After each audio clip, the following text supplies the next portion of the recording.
기도하겠습니다. 우리가 믿음의 길을 걸을 때, 또 순례자의 길을 걸을 때 알아야 할 아주 중요한 것 가운데 하나는 우리는 하나님의 백성으로서 세상 한가운데서 살아가고 있다는 사실입니다. 우리는 세상에 가지고 있는 시스템과 세상의 가치가 있는 그 속에서 하나님 나라의 가치와 하나님 나라의 비전을 가지고 살아갑니다. 그런데 세상의 가치와 하나님 나라의 가치가 같으면 좋은데 대체적으로 다릅니다. 따라서 우리가 믿음으로 살 때, 또 예수님의 제자로 살아갈 때 우리는 계속해서 어려움과 갈등을 하게 됩니다. 우리는 이렇게 가야 하는데 세상은 우리를 이렇게 가라고 하기 때문이죠. 우리가 살아가는 방식은 이러한데 세상은 저러해야 한다고 우리에게 끊임없이 요구하기 때문입니다. 그러니까 우리가 살면서 그러한 갈등을 하고 또 어려움을 만나는 것은 자연스러운 일입니다.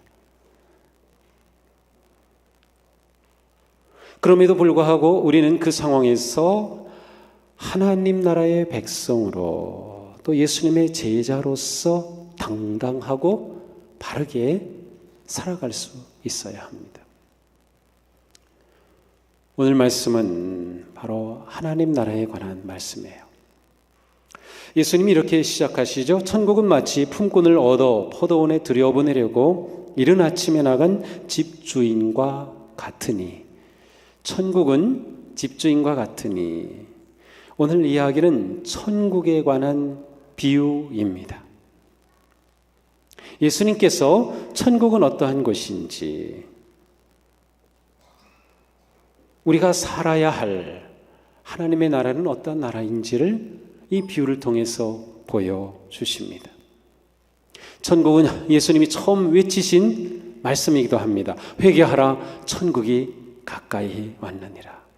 그리고 예수님은 계속해서 천국 복음을 선포하셨고 천국 복음을 가르치셨고 그 놀라운 세계로 많은 사람들을 초대하셨습니다. 오늘 이야기는 한 포도원 주인에 관한 이야기입니다. 어느 날 포도원 주인이 장터에 가서 이른 아침에 포도원에서 일할 일꾼을 데려옵니다. 아마 딱 요즘 이 시간쯤이 아닌가 싶어요. 실제로 이스라엘에서 포도를 수확하는 것은 지금보다는 조금 이른 시간이지만 포도가 잘 연글고 이제 곧 우기가 시작되기 전에 포도를 수확해야 하기 때문에 일꾼이 많이 필요했던 것 같습니다. 장터에 가서 일할 사람을 불러옵니다. 이른 아침에 가서 불러왔습니다. 그들에게 말하죠. 우리 포도원에 와서 일하면 한 데나리온을 주겠소. 그래서 주인과 이 일꾼 사이에 계약이 이루어집니다. 일당 1데나리온입니다. 이 당시에 하루 품삯이죠. 한 데나리온을 가지면 웬만한 가정이 하루를 살아갈 수 있는 그러한 돈이었습니다. 그래서 이 사람은 아주 기쁘게, 왜냐하면 그때에도 일자리를 못 찾는 사람들이 많이 있었어요. 그래서 내가 이른 아침부터 일자리를 찾았구나, 너무 좋아서 포도원에 가서 일을 하게 됩니다. 자, 그런데 이 포도원 주인은 계속해서 장터로 옵니다. 일꾼이 더 필요한 것이죠. 3시에도 나가서 일꾼을 찾습니다. 3시는 우리 시간으로 치면 오전 9시입니다. 성경에 나오는 시간에 플러스 6을 하면 우리의 시간이 돼요. 이른 아침은 아마 해 뜰 여기니까 요즘으로 치면 6시 반 정도에 해가 뜨기 시작하니까 뭐 그 정도에 나갔다고 하면 이제 오전 9시에도 나갔습니다. 이것이 끝이 아닙니다. 6시에, 9시에, 11시에, 다시 말하면 낮 12시에, 오후 3시에, 그리고 오후 5시에도 장터에 가서 일꾼을 불러옵니다. 이들에게 포도원에 와서 일하면 상당한, 거기에 합당한 임금을 주겠소 하고 불러온 것이죠.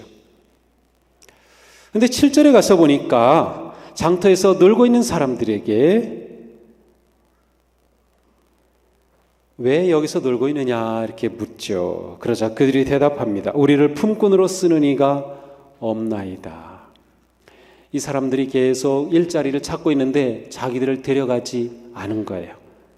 그러니까 아침 일찍부터 일터로 갈 수 있었던 사람들은 아마 젊은 사람들, 노동력이 분명히 볼 때 건장하고 일을 잘할 것 같은 사람들이었을 겁니다.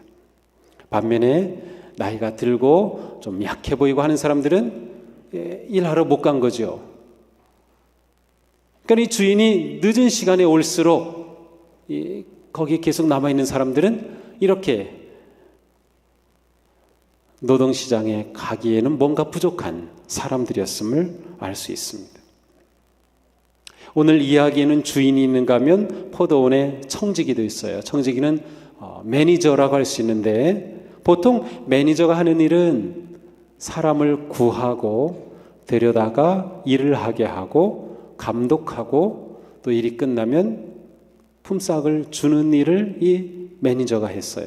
그런데 이날 이 포도원의 주인은 직접 자기가 나가서 사람을 불러와요. 의도적이었던 것 같아요. 매니저가 데려올 사람이 아니라 주인이 자기가 원하는 사람을 데려온 셈이죠. 예수님은 분명히 천국은 마치 포도원의 주인과 같다고 하셨어요. 천국에 관한 비유 속에 이 포도원 주인은 마치 천국의 주인이신 하나님을 나타내는 것임을 알 수 있습니다. 지금 포도원 주인은 아주 독특한 방식으로 포도원을 경영하고 있습니다. 일꾼만큼은 포도원 주인이 직접 가서 지금 데려오고 있습니다. 고용 시간이 비상시적입니다. 아침에 일찍 보통 가서 데려오기 마련인데 12시에도 가고 3시에도 가고 아니 오후 5시에도 가서 불러옵니다. 일이 끝나는 시간은 정해져 있죠. 해가 지면 더 이상 일을 할 수 없으니까. 또한 이 주인은 노동력이 좋지 않은 사람들까지 일꾼으로 고용합니다. 이 주인의 이러한 행동은 이게 좋은 경영이 아닌 것으로 보이죠. 좀 상식적인 그러한 경영이 아닙니다. 이처럼 비합리적이고 비상식적인 행동을 하는 주인입니다. 그런데 바로 이것이 예수님께서 무엇인가 말씀하시려는 포인트입니다. 포도원의 주인, 또 하나님을 의미하기도 하는 이 포도원의 주인의 행동이 세상의 행동과는 다릅니다. 일반적인 포도원 주인의 경영 방식과는 완전히 다른 것이죠. 다른 포도원이 돌아가는, 세상이 돌아가는 체계와 방식과는 다른 방식으로 지금 포도원이 운영되고 있음을 보게 됩니다. 천국은 어떠한 이미지를 우리에게 이 말씀을 통해서 드러나나요? 천국은 세상적인 합리성과 세상적인 상식이 아닌 한 사람에 대한 관심과 사랑의 방식으로 운영된다는 것입니다. 주인이 여기에 와서 일꾼을 부르는 것은 가만 보면 그렇게 해서 돈을 더 많이 벌 수 있는 방식은 아니에요. 주인의 관심은 지금 이 일꾼, 이 사람에게 관심이 있어요. 더군다나 노동력이 좋지 않아서 일터에 가지 못하고 있는 이 사람에 대한 관심이 분명합니다. 한 영혼에 대한, 사람에 대한 관심과 사랑이 아주 중요한 것이죠. 이 세상은 그렇지 않죠. 세상에서는 뭔가 좀 뛰어나야 합니다. 시험을 보면 점수가 높아야 하고, 소위 말하는 스펙이 좋아야 하고, 경험도 많아야 하고, 뭔가 좀 내세울 게 있어야죠. 그래야 고용이 되죠. 그런데 이 주인은 오히려 실력이 없는, 내세울 게 없는, 일도 어쩌면 잘 할 수 없는 그러한 사람을 부르고 있습니다. 이 주인이 운영하는 포도원은 잘난 사람만 와서 일하는 곳이 아니라 누구나 다 와서 일할 수 있는 곳이었습니다. 모든 사람이 주인의 초청으로 들어올 수 있는 곳이 바로 이 포도원이었습니다. 세상적으로는 가치가 없어 보이는 사람, 실력이 없어 보이는 사람, 일을 할 수 없을 것 같은 사람까지도 이 포도원은 다 불러서 일하도록 해주는 그러한 열린 포도원이었습니다. 바로 이것입니다. 천국의 가치는 한 영혼에 대한 사랑, 바로 그것이에요. 이것이 천국이 돌아가게 되는 방식인 거죠. 자, 그렇다면 우리는 바로 하나님의 나라가 이 땅에서 상징적으로 교회를 통해서 세상에 보여집니다. 그렇다면 우리 교회라고 하는 이 믿음의 공동체, 우리의 관계는 어떠해야 하는가를 잘 보여주고 있습니다. 하나님이 다스리시는 하나님의 나라는, 그리고 하나님이 다스리시는 교회는 약한 사람, 소외된 사람, 거절당한 사람의 그 아픔과 약함을 품어줄 수 있어야 되는, 품어내는 그러한 공동체인 것이죠. 이것이 하나님께서 일하시는 방식입니다. 교회는 사람을 겉으로 평가하거나 단지 경제 논리와 합리성으로 사람을 가리거나 사역을 하는 것이 아닙니다. 포도원 주인의 마음처럼 사랑과 긍휼의 마음으로 모든 영혼에 대한 돌봄과 관심이 넘쳐나는 것이 바로 교회다. 이것이 교회가 존재하는 방식입니다.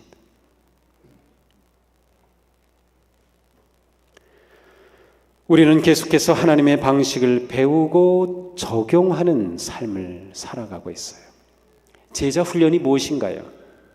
바로 하나님 방식으로 살아가는 것이 제자 훈련이에요. 우리는 하나님의 자녀이기 때문에 교회 안에 살아가는 우리의 관계, 그리고 하나님의 자녀로서 세상에서 살아갈 때 우리는 하나님의 방식으로 살아가려고 애쓰는 거예요. 물론 우리는 완벽하지 못해요.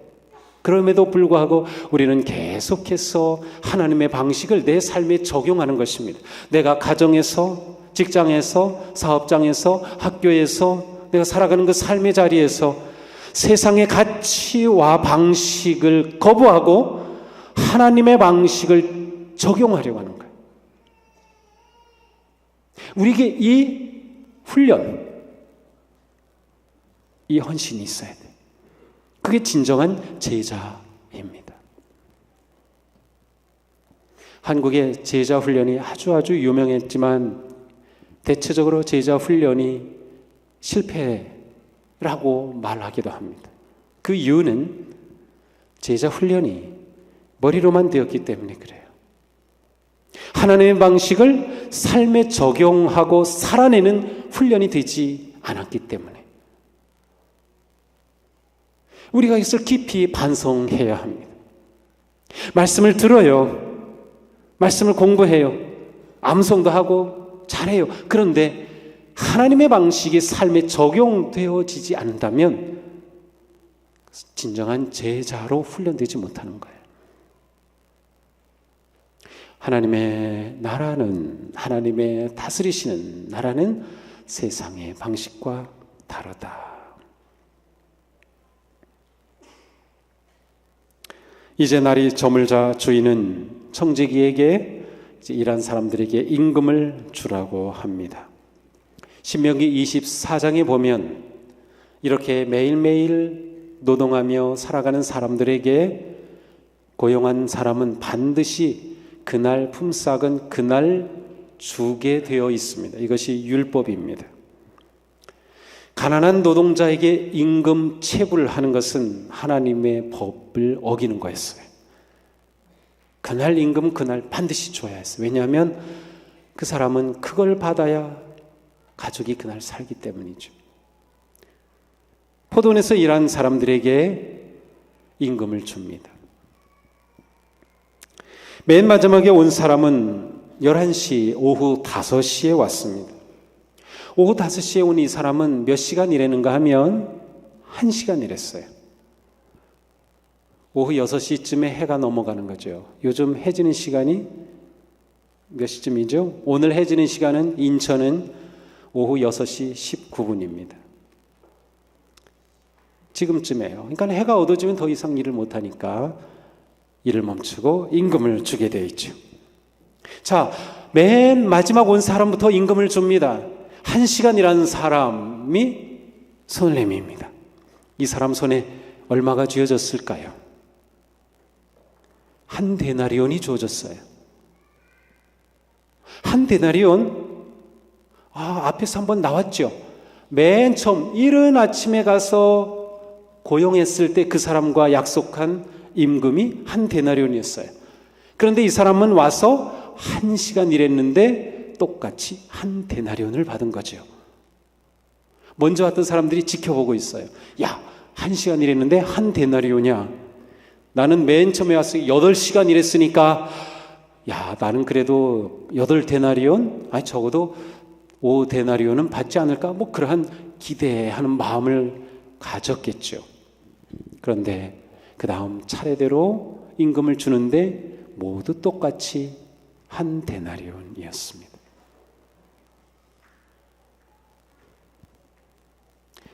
이 주인의 이러한 행동은 이게 맞지가 않죠. 세상의 방식과는 전혀 맞지가 않아요.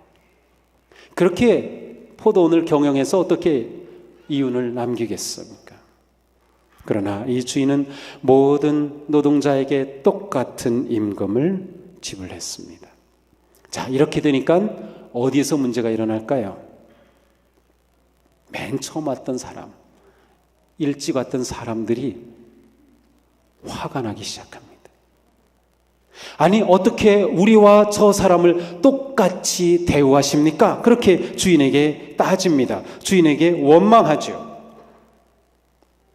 나중은 이들은 1시간밖에 일하지 아니하였거늘 그들을 종일 수고하며 더위를 견딘 우리와 같게 하였나이다. 우리와 똑같이 대우했습니다. 옳지 않습니다. 라고 원망합니다. 실제로 이 포도원 주인의 행동은 상식적으로는 쉽게 받아들여지는 행동이 아닙니다. 자, 그런데 주인의 대답은 이것입니다.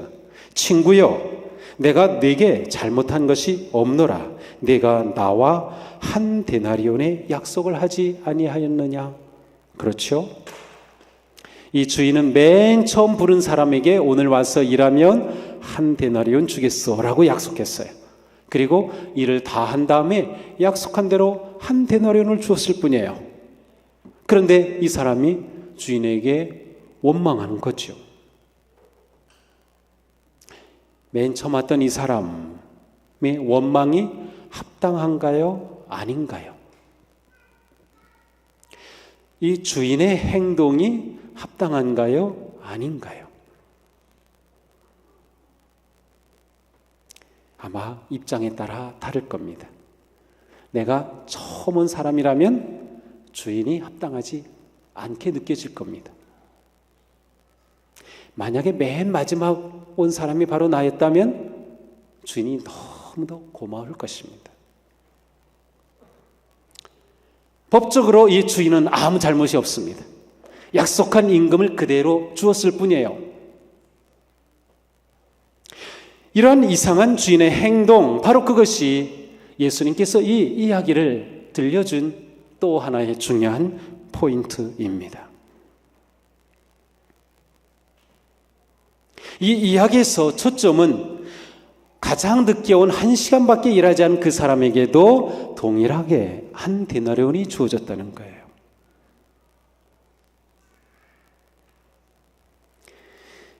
이 주인의 행동을 보면서 무엇을 느끼게 되는가?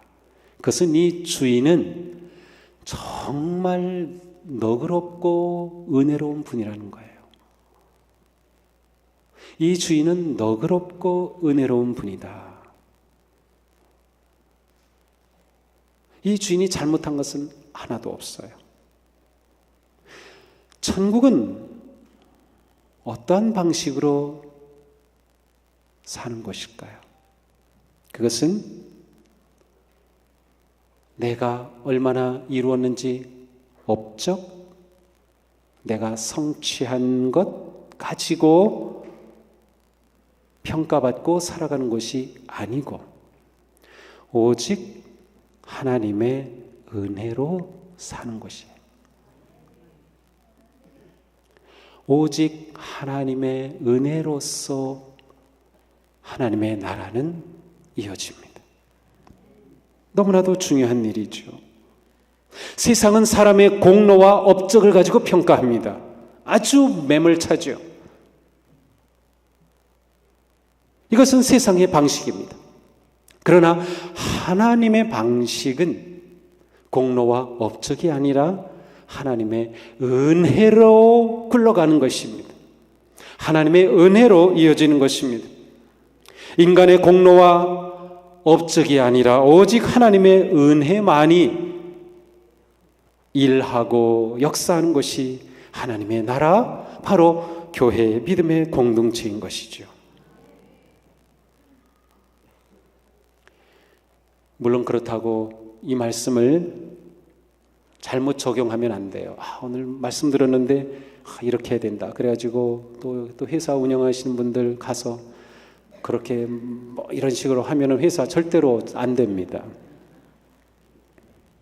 하늘나라의 방식인데 중요한 건 우리가 무엇을 근거로 해서 살아가느냐는 거예요.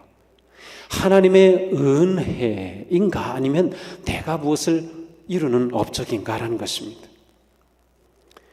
이 비유에서 포도원 주인은 늦게 온 자에게 은혜를 베풀어 주시는 분으로 드러나고 있습니다. 초점은 바로 거기에 있습니다. 이것이 하나님의 방식입니다. 하나님은 우리를 은혜로 사랑하여 주셨고 우리를 은혜로 이끌어 주시고 우리를 은혜 가운데 품어 주시네. 우리가 내세울 게 있어요? 내가 맨 처음에 온 사람이라고요? 내가 8시간이나 일했다고요? 우리는 모두 다 죄인입니다. 우리는 모두 다 죄인입니다. 하나님 앞에 우리가 무엇을 내세우겠어요? 우리가 하나님 앞에 어떤 의로움을 내세울 수 있겠어요? 우리가 하나님 앞에 어떤 공로를 내세울 수 있겠어요? 우리는 하나님의 은혜가 아니면 존재할 수 없는 그러한 우리가 아닌가요? 그렇다고 하면 바로 우리의 관계와 우리의 공동체는 이 은혜를 가지고 살아가는 공동체가 되어야 돼요. 우리의 관계가 그러해야 된다는 거죠. 내가 하나님의 은혜로 살아간다면 저분도 하나님의 은혜로 살아가는 것. 우리는 바로 그런 사람이 되어야 돼요. 만약 이것을 잃어버리게 되면 어떠한 모습이 나타납니까? 교회 안에서 기득권을 주장하는 사람이 생기죠. 내가 먼저 왔는데, 내가 더 많이 헌금했는데, 내가 이러한데, 기득권을 주장한 것은 맨 처음 온 사람의 세상적 방식입니다. 교회 안에서는 어떤 특권도 없습니다. 누가 주도권을 쥐고 가느냐, 그것도 없습니다. 교회 안에서는 오직 하나님만이 주인이십니다. 그리고 우리는 모두 하나님의 은혜로서 살아가는 존재인 것이죠. 그러니까 우리가 믿음으로 살아가면서 공로의식, 보상의식, 특권의식, 자기주장 이런 것들은 하나님 나라에 맞지 않는 것이다. 그게 어색해져야 합니다. 세상에서는 그게 자연스러운 거겠지만 하나님 나라에서는, 믿음의 공동체에서는 그러한 것들이 어색해져야 돼요.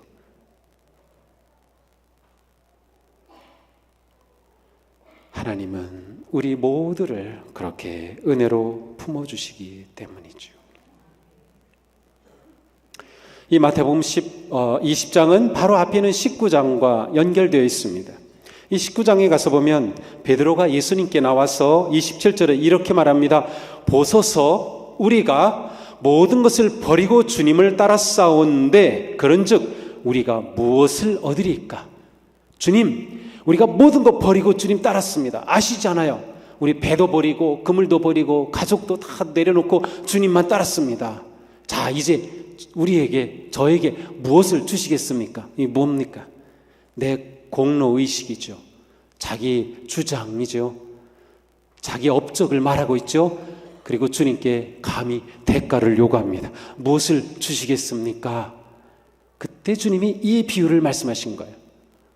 너희들은 천국에 초대된 자들이 아니냐? 천국에 초대된 너희들은 너희가 이룬 업적, 그것의 보상이 아니라 오직 하나님의 은혜로서 살아간다는 것을 알아야 돼. 바로 그것입니다. 세상의 가치와 기준이 아닌 하나님의 방식을 따라서 사는 거죠. 또한 처음에 온 사람은 맨 마지막에 온 사람이 받는 것과 자기가 받은 것을 비교합니다. 그렇죠. 저 사람이 한 데나리온 받았으면 나는 더 받아야 되는데 라고 비교를 한 것이에요. 비교하는 순간 처음 고용이 되어서 기쁘고 감사하고 왔던 그 모든 것은 다 사라지고 주인을 원망하게 되었습니다. 이 비교는 아주 안 좋은 것입니다.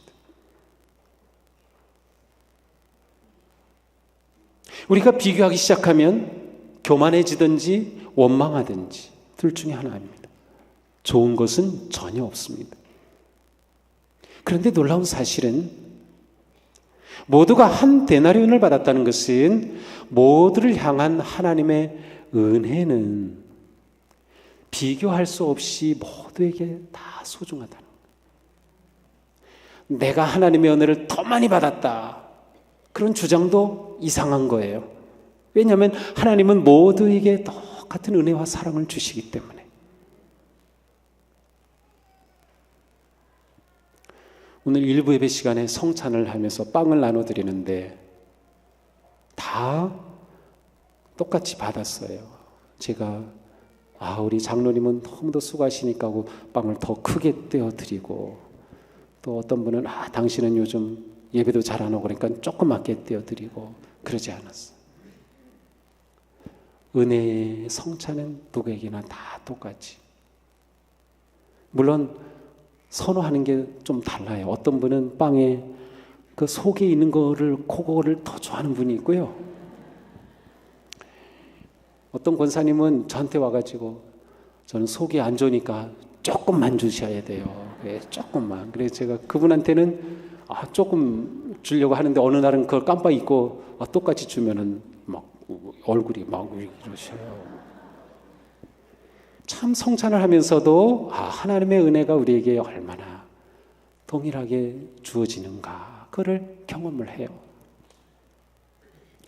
우리가 믿음으로 살아갈 때 나는 주님의 은혜로서 산다.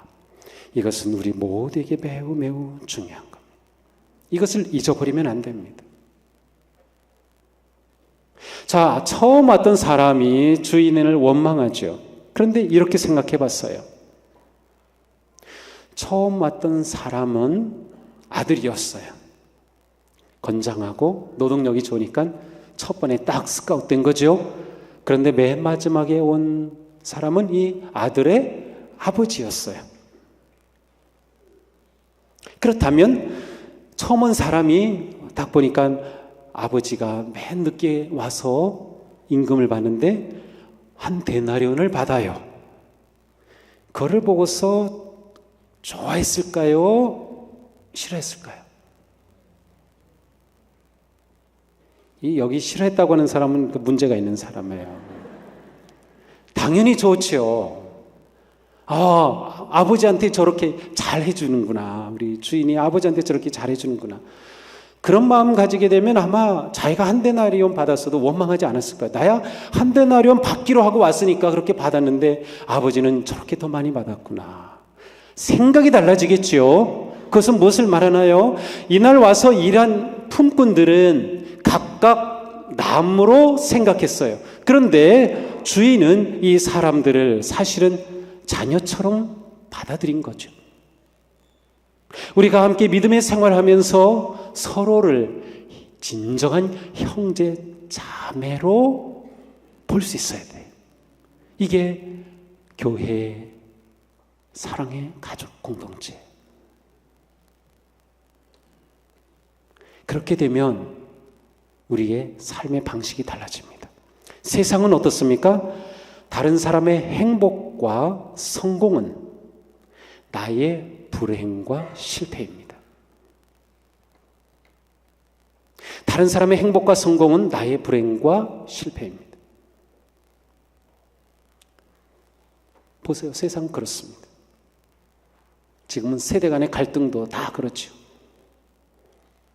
다른 사람이 저 잘 받으면 나는 못 받는 거예요. 다른 사람이 성공한 건 나는 실패한 거죠. 당신이 합격한 거는 내가 불합격한 거예요.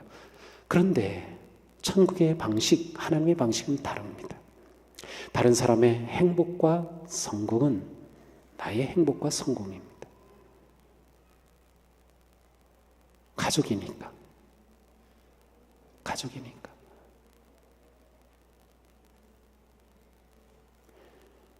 하나님은 우리를 하나님의 자녀로 삼으셨고 우리는 한 분 아버지 하나님의 자녀입니다. 우리는 형제 자매입니다. 처음 교회 성도들은 정말로 그렇게 살았습니다. 정말로 그렇게 살았어요. 그리스도인이다 그러면 정말로 형제였고 자매였어요. 그래서 그 박해와 고난과 환난 가운데서도 어디를 가더라도 그리스도인이다 그러면 웰컴, 집으로 환영하고 똑같이 가족처럼 그렇게 식사하고 그렇게 잠자리를 제공하고 그렇게 살았어요. 그게 그리스도인의 환대였어요. 그 환대가 병원의 기원인 거 아세요? 병원이 영어로 hospital, 환대는 hospitality. 우리가 놓치는 게 바로 이런 것. 우리가 정말 이렇게 하나님의 방식으로 살아간다면 우리는 세상에 진정한 소망이 될 수 있어요. 우리가 이와 같은 하나님의 방식으로 가정에서, 직장에서, 모든 인간 관계 속에서 그렇게 살아가려고 애쓰고 정말 그렇게 살아간다면 세상이 볼 때 우리는 실패자일지 모르지만 우리는 결코 실패자가 아니에요.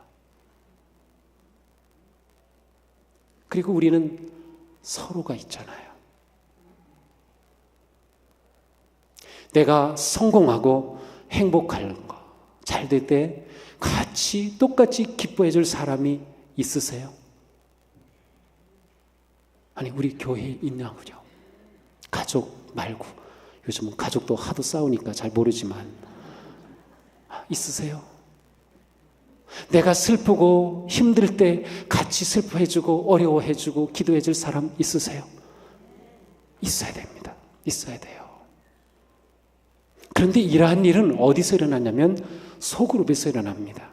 속회와 클래스 같은 소그룹. 그래서 이 소그룹에 어떻게 해서든 참여해야 돼요. 바쁘죠? 네, 우리 다 바빠요. 다 일이 있어요. 그래도 소그룹에 참여해야 이 믿음의 교제가 일어나요.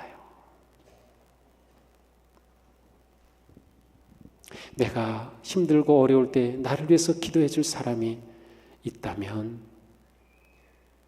그러한 당신은 믿음 생활을 잘 하고 있는 것입니다.